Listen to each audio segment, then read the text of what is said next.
Oke, bismillahirrahmanirrahim. Assalamualaikum warahmatullahi wabarakatuh. Ya, alhamdulillah bertemu lagi di pembelajaran Pak Teguh ya. Dan di pembelajaran kali ini di PKKWU kelas 12 BTP ya. Nah, di sini Pak Teguh kita akan mengawali dengan foto produk begitu ya. Nah, di sini sudah ada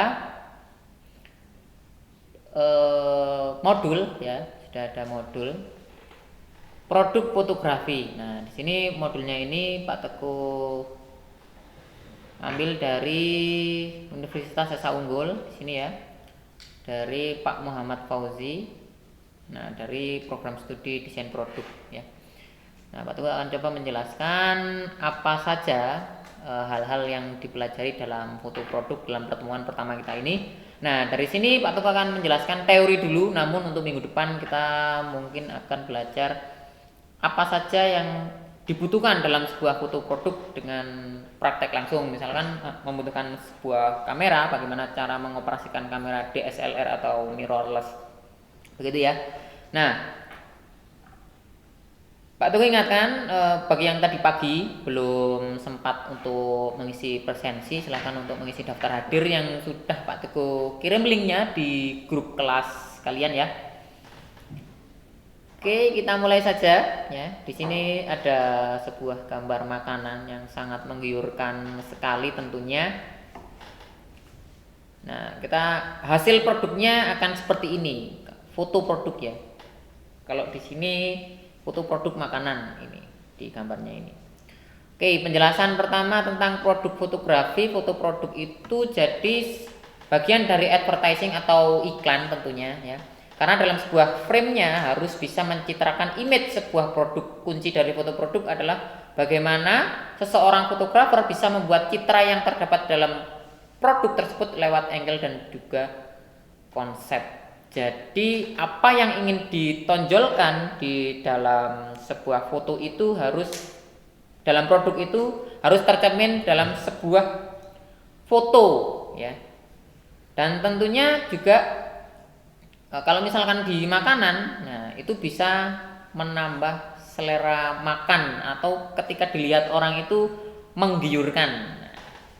Atau ketika itu bukan produk makanan seperti produk elektronik ya, bisa terlihat meyakinkan dan bagus begitu.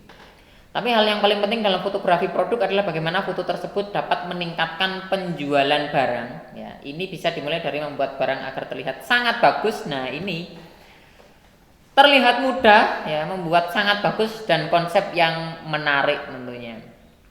Di sini sepertinya terlihat mudah ya, tapi kalau kita praktekkan, kalau coba kalian foto sebuah produk di rumah, bisa produk elektronik atau produk makanan ya.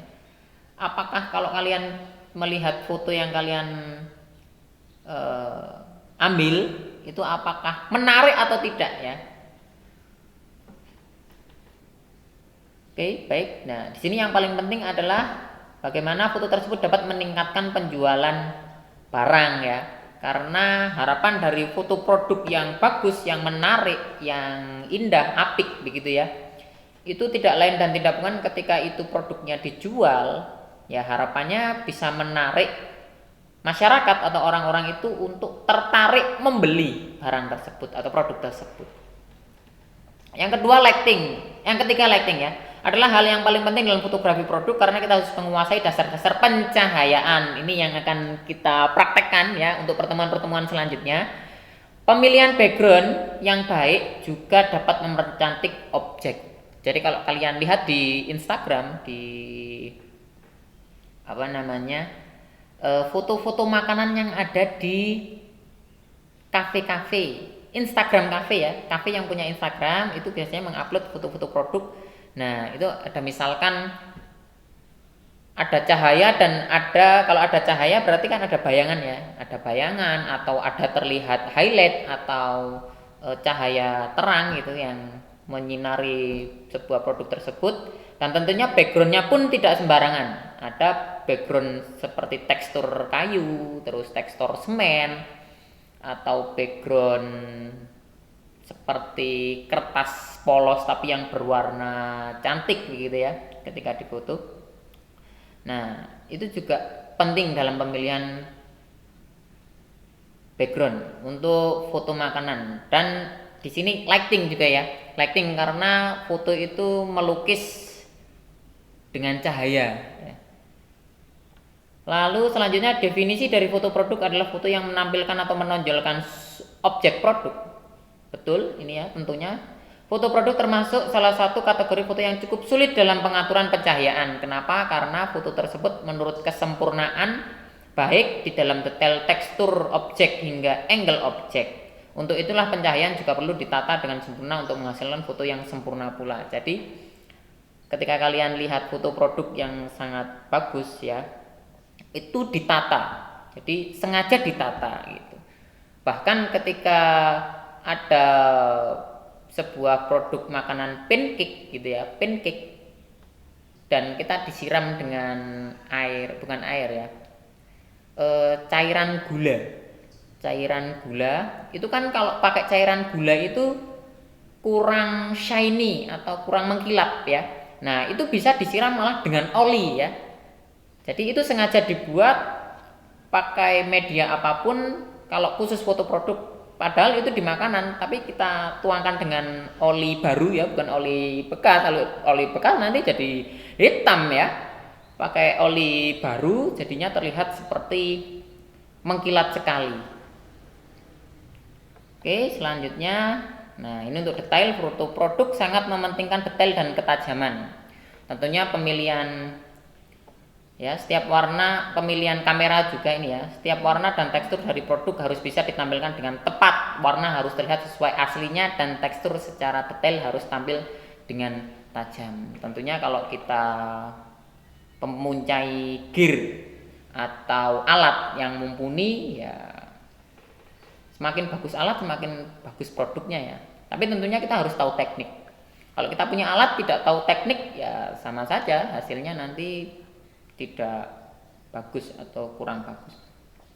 Sebagai salah satu contoh fotografi produk kecantikan yaitu make up, penata rias menggunakan warna untuk mengungkapkan konsep serta jenis produk yang ingin ditampilkan. Sebagai seorang fotografer harus mampu menampilkan warna-warna tersebut seperti yang diharapkan. Jangan sampai warna make up pada foto berubah baik karena pengaruh lampu atau karena olah Photoshop.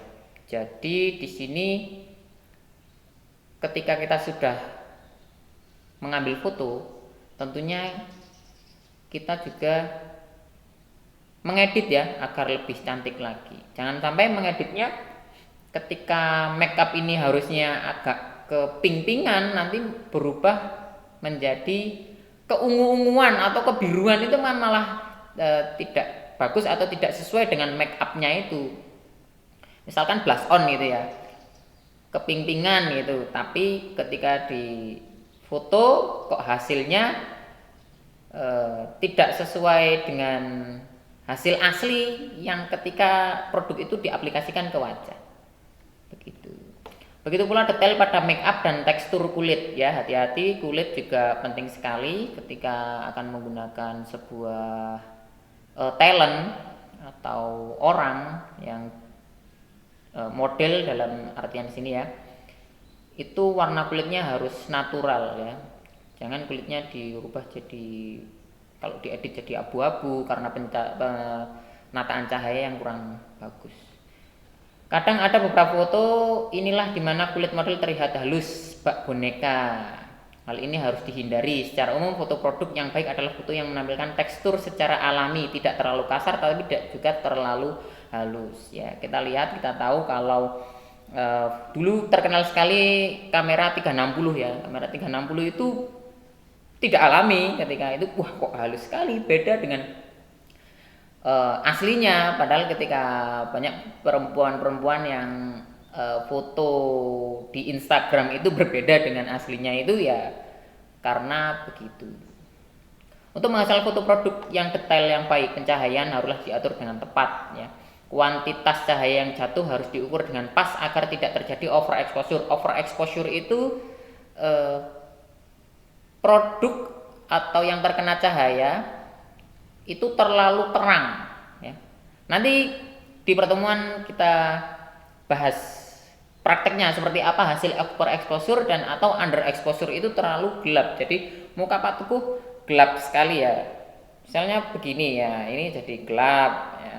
Kalau terlalu terang itu ya sampai putih sekali. Jadi kulit yang harusnya warna coklat itu jadi terlihat putih malah ya, karena terlalu banyak cahaya.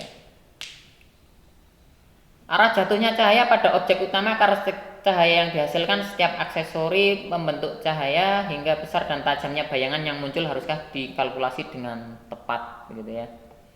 Jangan sampai terlalu hard atau terlalu keras dan bayangannya terlalu keras juga, hitamnya terlalu pekat dan ada highlight yang terlalu terang ya. Jadi malah produknya putih gitu ya.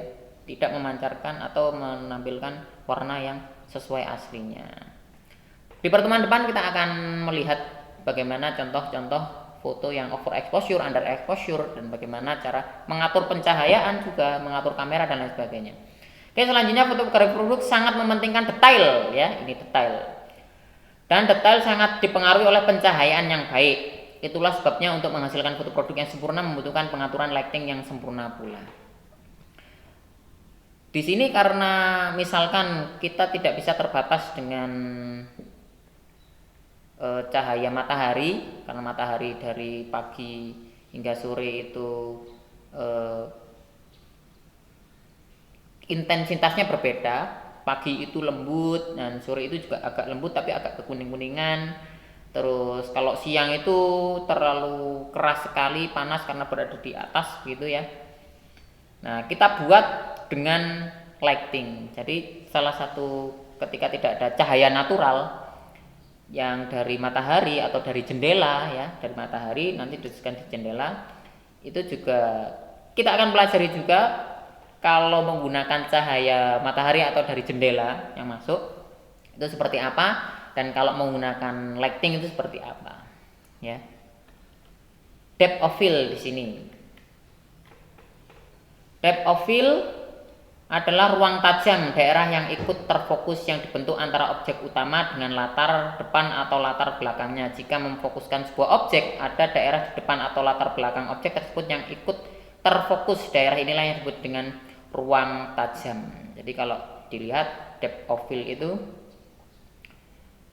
ada satu sisi itu yang terlihat sangat tajam, tapi di sisi lain itu agak ngeblur ya atau kurang tajam. Biasanya depth of field pada foto produk digunakan untuk memfokusnya pada bentuk objek yang diutamakan, seperti misalnya pada foto otomotif difokuskan bagian mesin, lampu, knalpot dan lain sebagainya. Atau bahkan yang bagus itu kan ketika logo juga difokuskan ya, karena mau menampilkan tulisan logonya atau seri mobilnya begitu ya. Bagian mesin juga bisa, lampu apalagi ketika malam hari ya, lampu merah itu, lampu remnya di belakang itu bisa, knalpot juga bisa, ini untuk motor-motor dan lain sebagainya. Penggunaan ruang tajam yang sempit mampu memberikan efek dan nuansa tersendiri bagi foto produk agar tampak dramatis. Jadi tajamnya itu sempit, misalkan yang tajam hanya di logonya. Ya, di lainnya itu di bodinya itu agak ngeblur. Nah, di situ kan terfokus. Kalau ngeblur mata kita itu kan cenderung untuk melihat yang lebih fokus daripada yang tidak fokus gitu. Setiap lensa memiliki sweet spot, yaitu diafragma dan rentang jarak yang paling tajam. Nah, ini belajar tentang kamera ya. Jadi lensa itu kan banyak sekali ya. Tergantung kita pemilihan lensanya dan kita tahu lensa yang tepat dengan sweet spot atau rentang jarak diafragma yang tepat agar tajam. Jadi lensa itu punya ketajaman di diafragma tersendiri gitu. Biasanya pada bukaan terlebar ketajaman lensa tidak terlalu baik. Nah, ini biasanya bukaan terlebar, kalau misalkan kita pakai lensa fix ya 1,8 1.8 ya, di 1.8 itu justru malah tidak tajam ya, tapi bokeh ya. Kadang kita taunya wah yang bokeh itu yang bukaannya lebar 1.8 atau f-nya 1.4 bahkan ya, 1.4 itu dipilih yang paling lebar agar cahayanya yang masuk banyak tapi kurang tajam. Sebagai contoh, lensa dengan bukaan f2,8 ketajamannya agak kurang pada diafragma f2,8. Nah, ini ya. Bereksperimen dengan setiap lensa untuk mengetahui sweet spot atau titik tertajam dari lensa Anda. Biasanya sweet spot berada pada diafragma antara f5.6 hingga f16, tergantung dari masing-masing lensa. Jadi besok ketika kita bisa bertatap muka, Pak Teguh harap kita akan mengotak-atik ya bagaimana menggunakan kamera yang baik. Tapi di pertemuan-pertemuan selanjutnya Pak Teguh akan buatkan tutorial-tutorial mengenai bagaimana mengoperasikan sebuah kamera DSLR atau mirrorless. Selanjutnya ya. Nah, di sini ini bukaan ya, gambar lensa. Di sini bukaannya f2,8, jadi lebar, banyak cahaya yang masuk. Jadi semakin lebar diafragma atau di sini simbolnya F gitu ya, semakin lebar nilainya ini semakin kecil. 1.8, 1.4 itu semakin lebar. Nah, semakin bokeh gitu ya, atau semakin banyak blurnya gitu. Semakin sempit diafragma itu cahaya yang masuk semakin sedikit tapi tajam ya, bukan tajam ya, semakin jelas. Jadi background itu terlihat semakin jelas ketika diafragmanya itu sempit ya. Di sini dicontohkan f11. Jadi begini lensa, di dalam lensa, sebuah lensa ketika diafragmanya itu kita rubah-rubah, semakin besar f-nya berarti semakin sempit ya bukaannya. Jadi terbalik ini ya, justru semakin sempit angkanya, semakin kecil angkanya, semakin lebar bukaannya dan semakin banyak cahaya yang masuk dan semakin bokeh atau ngeblur ya backgroundnya gitu. Nah, di sini contohnya begini, f2,8. Di sini terlihat jelas ya, tajam gitu ya, terlihat jelas. Di sini ngeblur. Nah, di sini agak ngeblur, di sini jelas, agak ngeblurnya tipis sekali. Dan di sini jelas semuanya dari depan sini sampai belakang itu jelas, dari rodanya juga jelas, spionnya juga jelas gitu. Nah, di sini lens distortion. Nah, ini lens distorsi ini penggunaan lensa ya. Di lensa wide atau tele, nah ini cenderung membengkokkan bidang gambar yang lurus. Jadi muka kita kalau difoto menggunakan lensa yang wide atau lensa lebar, biasanya lensa kit itu ya, muka kita itu agak mengecil gitu ya, agak tirus-tirus begini ya. Tapi kalau semakin kita menggunakan lensa dengan mili yang lebih besar, misalkan 50 mili atau 80 mili atau 200 mili, itu semakin memang frame-nya itu semakin ngezoom sekali gitu ya, tapi distorsinya itu semakin tidak distorsi, artinya muka yang tadinya lebar seperti ini ya tidak menjadi tirus ke belakang gitu. Nah, kapan-kapan tak carikan contohnya distorsi itu seperti apa ya. Jadi seperti ini, kurang dari 50 mili nanti akan melengkung ya. Ini terdistorsi. Nah, ini lebih dari 50 mili tidak ada distorsi. Nah, misalkan seperti ini kurang dari 50 mili, ini foto kayak kubik ya, kayak kubus ya.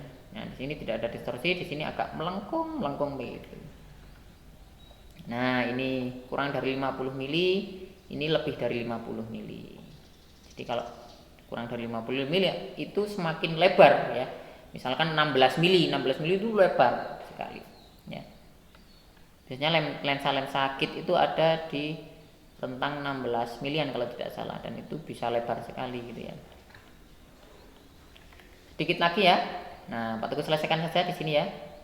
Ada angle of composition ya, angle atau sudut pengambilan gambar, yaitu bagaimana fotografer menempatkan kamera di depan produk untuk mengambil foto begitu. Ya, ini angle berarti arah ya atau sudut pengambilan gambar.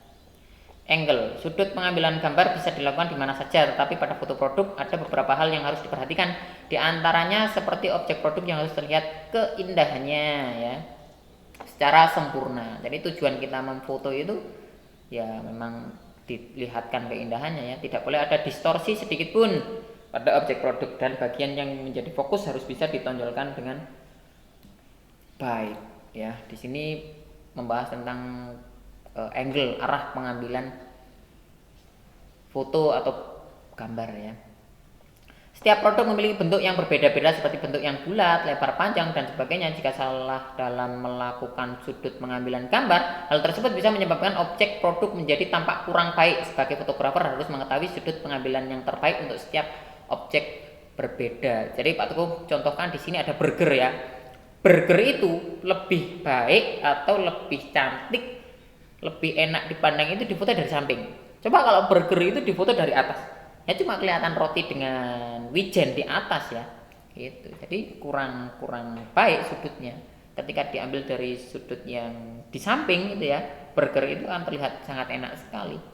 Ada keju yang meleleh, ada dagingnya yang terlihat smoky ya, terlihat enak sekali, matang begitu. Ada selada, ada timunnya, dan terlihat enak gitu. Daripada kita mengambil dari atas itu kurang terlihat menarik ya. Nah, di sini ini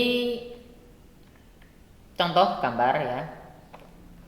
Satu full frontal dari depan full ini ya. Satu satu mobil itu terlihat semua gitu ya.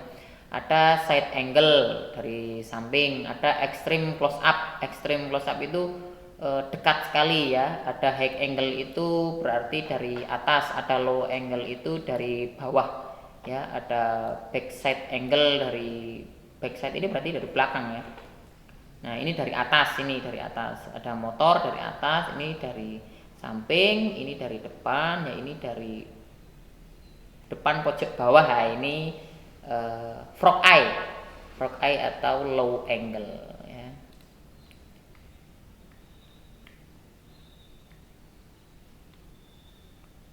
Ini ada tugas, tapi carilah foto produk yang Anda minati beserta penjelasan dan dianalisakan dari hasil foto produk yang ada. Pilih strategi detail, depth of field, lens distortion, dan angle composition. Minimal 100 karakter.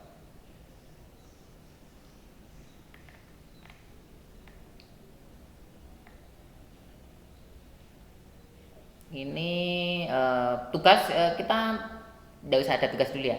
Nanti Pak Teguh cari tugas yang lain saja di pertemuan selanjutnya aja ya. Oke, Pak Teguh akhiri materi awal kita. Ini teori terlebih dahulu, nanti kita akan praktek. Ketika kalian berangkat, Pak Teguh pengennya itu langsung praktek gitu ya. Jadi lebih enak dan mengena. Tapi kita awal itu harus paham dengan teori begitu. Jangan hilangkan teori atau wah teori nggak penting itu, jangan. Padahal semua yang dipraktekkan itu berawal dari teori ya, teori. Jadi teori juga penting, tetapi praktek juga kita akan lakukan. Semakin menambah pengalaman itu juga semakin membuat kita lebih mahir atau lebih baik dalam pengambilan foto produk di sini. Oke, hari ini cukup sekian di pertemuan kedua kita ya. Kedua kita di sini membahas tentang teori. Lalu di pertemuan selanjutnya Pak Teguh pengen nanti kita belajar kamera dulu ya. Kalau tidak paham kamera DSLR atau mirrorless, nanti kita tidak bisa menggunakannya ya. Nanti di pertemuan selanjutnya Pak Teguh akan sampaikan itu saja berarti ya. Untuk tugas kita minggu depan tidak apa ya, pertemuan selanjutnya. Oke, terima kasih. Nanti modul ini bisa di-download juga, bisa dipelajari, luar biasa. Ini Pak Muhammad Fauzi membuat modul ya, meskipun singkat karena ini hanya modul satu pertemuan ya, tidak apa-apa.